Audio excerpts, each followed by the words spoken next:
سیدنا حضرت آدم علیہ السلام تمام انسانوں کے باپ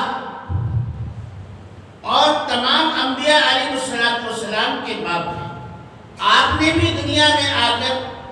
سب سے پہلے امر بالمعروف نہی عن المنکر کا درس دیا، اور اس فریضے کو انجام دینے کے لیے آپ نے اپنی اولاد کو تیار کیا۔ چنانچہ آپ کی اولاد میں مصلحین تو بہت ہوئے، مبلغین بہت ہوئے، لیکن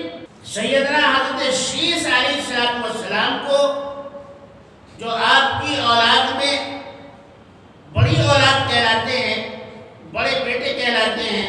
ان کو اللہ تعالیٰ نے نبوت سے سرفراز فرمایا، اور وہ ہندوستان میں تبلیغ کے لیے، اسلام کو پہنچانے کے لیے مقرر ہوئے، جن کا مزار ایودھیا میں ہے۔ آج بھی